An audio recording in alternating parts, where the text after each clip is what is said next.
Hi there, welcome back to another episode of 5 Minute English with Bay.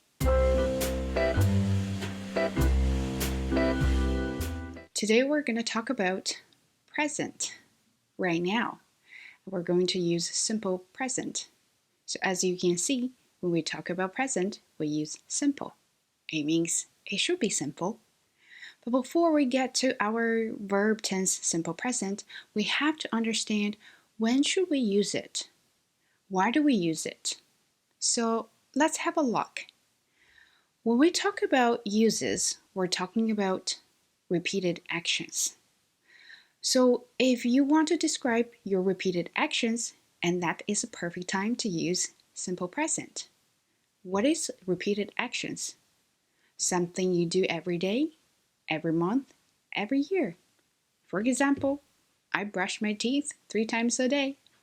That is a repeated action. Of course, we also use simple present to describe true facts. So what is true fact? My dress is red. I come from China. The water boils at 100 degrees Celsius.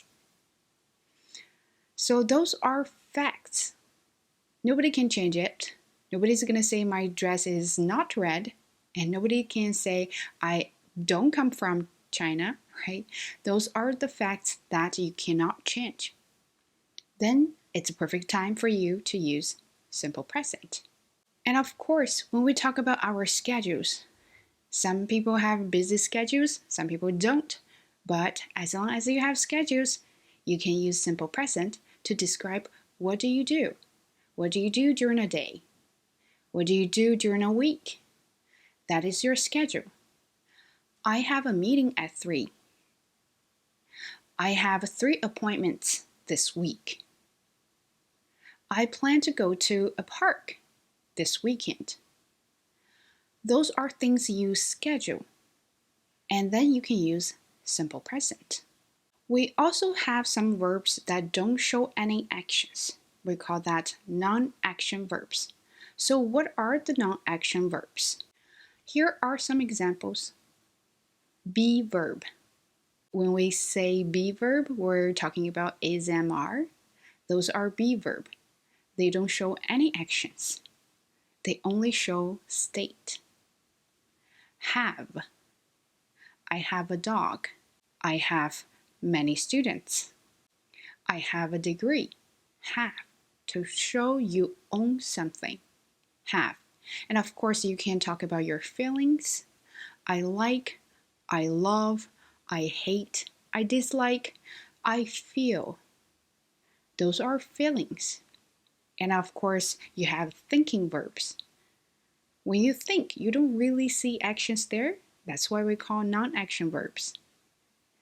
I think, you think, she believes, he believes. Those are thinking verbs. And of course, we can talk about senses. Hear, sense, taste, smell. Those verbs you can use as non-action verbs. So now we know in what situations we can use simple present, and we now have to figure out how to use it, what kind of forms it look like, and how can we put them in a sentence. So first of all, let's talk about base verb. What is base verb? Base verb is the verb without any decorations. Decorations, I mean S or ES or IES. Base verb is just by itself. That's why we call that base verb. But when you have different subjects, in simple present, you need to change your base verb sometimes according to your subjects. Sometimes it's ES, sometimes it's S, and sometimes it's IES. Who decides that? Your subject. Since we're talking about subject, let's have a look at what kind of subjects we have. We have pronouns. Pronouns are subjects. What are pronouns?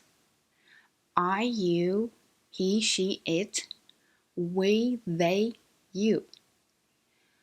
Those pronouns, they don't have names. They only tell you that person, this person. But for pronouns, we also have singular and a plural. When we have a singular, we have to be careful because this is when your verbs have to change. When you have a singular third person, 100% sure, you need to put S or ES or IES to your base verb. So as you can see, here are some examples. For singular first person, we can say I run. For plural first person, we see we run. And when you have a second person singular you and a second person plural you, they're same word but different meanings. You, single, you, run. Plural, all of you, run. And third person is tricky. When you have third person singular form, he, she, it, you need to change your verbs. He, she, it runs. Don't forget the little s. But if you have plural, it doesn't matter if you have first person, second person, or third person, they don't change at all. So remember, if you have plural form subjects, you should be happy because you don't need to change anything. Other than our pronouns, we also have regular nouns. Regular nouns have countable nouns, non-countable nouns. We should pay extra attention to countable nouns because for countable nouns you have singular and you have plural. Singular, a dog. Plural, dogs. Singular, a shoe. Plural, shoes. For non-countable nouns, don't worry because they don't count, so they act as a singular noun. For example, water, rice, hair, juice, coffee. Those are non-countable nouns because you can't count. So when you can't count, you only count them as one. So remember that, singular. When you have a singular countable and a non-countable nouns, your verbs have to change. A dog barks. Water is hot. So you have to be careful with your verbs. When you have a plural form nouns, which is always a happy, you don't have to change anything. Dogs bark. People laugh.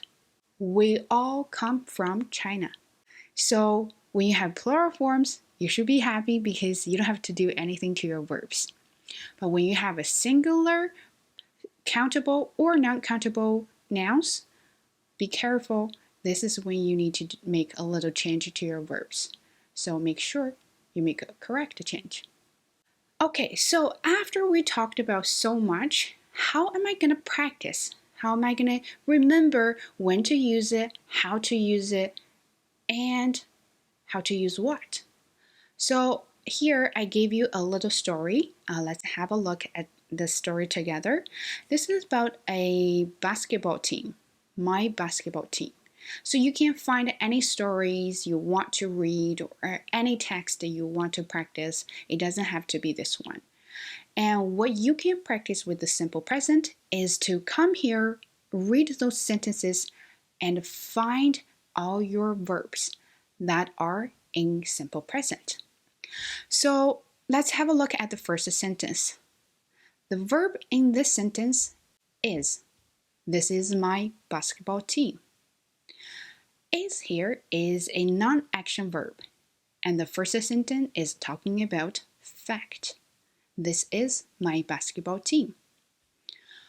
We practice every day after school. Practice, action verb. Repeated action. Every day after school. Repeat it.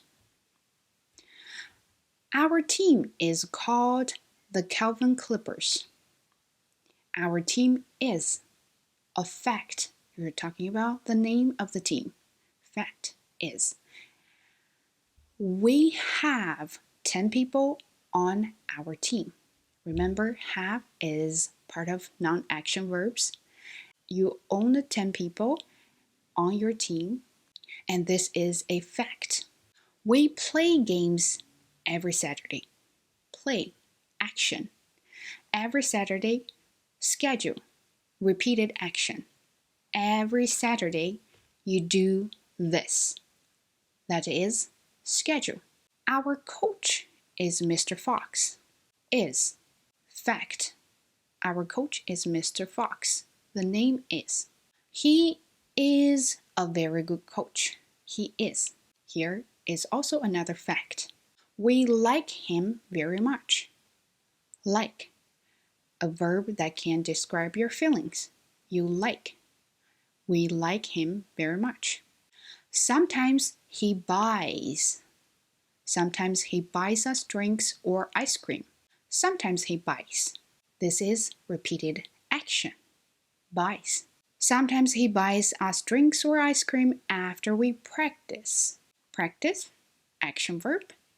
And here is also a repeated action. So do you have to remember which verb is repeated action, which verb is to describe true fact, or which verb is to use to describe your schedule? It doesn't matter. In your head, you have to remember when you want to use simple present. You use simple present in the following occasions: to describe a repeated action, to describe a true fact, to describe a schedule, and you have action verbs and non-action verbs. That's all you need to remember. Regarding which one is which one, it doesn't really matter. So when you look at this little story, you're going to do one more job here, except for finding our verbs. You have to figure out which one is singular or non-count, which one is plural. So for example, this is a singular. That's why my verb be is. We practice. We is a first person plural form, so when I use practice, I don't have to change anything. And then come down to our sometimes he buys. He is a third person singular, so when I use my verb buy, I need to put little s there. Sometimes he buys. So after you figure out all the verbs of the text, next step is to recite. If you still remember our previous video, and it teaches you how to recite, and here is a perfect chance. You can practice your recitation skills. Practice the recitation and then try to remember the verbs you are using here. After you're familiar with the story and all the verbs and how to use it, when to use it, here is your time to shine to make your own story. How about you talk about yourself? How about you describe your daily routine? Describe your schedule. Describe something that are true facts. Talk about that. Write about that. And see how you use simple present. Hope you liked this episode. If you have any questions, don't forget to leave a comment down below and give a thumbs up. And next episode, we're going to talk about our future.